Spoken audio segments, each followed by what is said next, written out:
Welcome to my गर्भ संस्कार series. आज हम बात करेंगे 16 संस्कार के बारे में। 16 संस्कार सिर्फ धार्मिक रिचुअल नहीं, आयुर्वेद ने इंसान के शारीरिक और मानसिक विकास का साइंटिफिक रोड मैप मानते हैं। चरक संहिता और शीर्ष संहिता जैसे आयुर्वेद ग्रंथों में संस्कारों को सिर्फ पूजा पाठ नहीं बल्कि शरीर, मन और आत्मा को सही दिशा देने वाली विधि मानते हैं।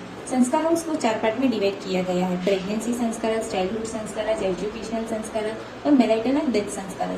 सबसे पहले आता है गर्भाधान संस्कार। मैरिज के बाद कंसीव करने से पहले किया जाता है। इसका पर्पस है शुद्ध मन और शुद्ध शरीर के साथ संतान की इच्छा, एक नोबल और इंटेलिजेंट चाइल्ड के लिए प्रार्थना।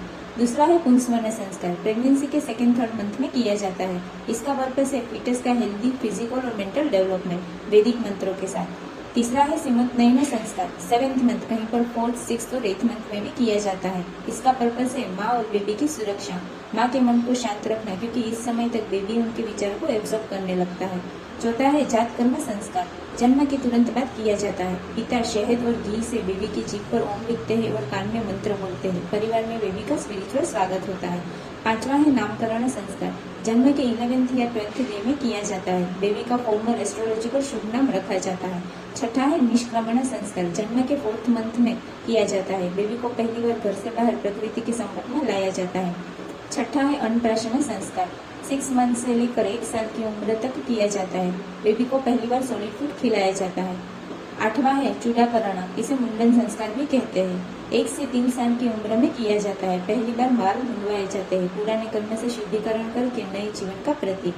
9वां है कर्ण वेदन संस्कार। 1 से 5 साल की उम्र में कान छेदन की विधि की जाती है। माना जाता है कि इससे दिमाग तेज होता है।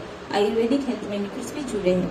10वां है विद्यारंभ संस्कार। बच्चे की फॉर्मल पढ़ाई लिखाई की शुरुआत अक्षर ज्ञान से। 11वां है उपनयन संस्कार, सबसे सिग्निफिकेंट संस्कारों में से एक। धारण कर्ण, गायत्री मंत्र का ज्ञान और डिसिप्लिन वैदिक जीवन। 12वां है वेदारंभ संस्कार। गुरु के मार्गदर्शन में फॉर्मल वैदिक शिक्षा की शुरुआत। 13वां है केशांत या गुडन संस्कार, पहली बार दाढ़ी बनाने की विधि, एडल्टहुड की तरफ एक कदम। 14वां है संवर्तन संस्कार। गुरुकुल से शिक्षा पूरी होने के बाद ग्रेजुएशन जैसे संस्कार। ब्रह्मचारी आश्रम का संपन्न, गृहस्थ जीवन की शुरुआत।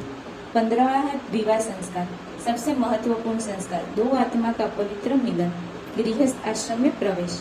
16वां है अंत्येष्टि संस्कार, अंतिम संस्कार, मृत्यु के बाद किए जाने वाले फ्यूनरल राइट, आत्मा की अगली यात्रा के लिए शांतिपूर्वक विदाई।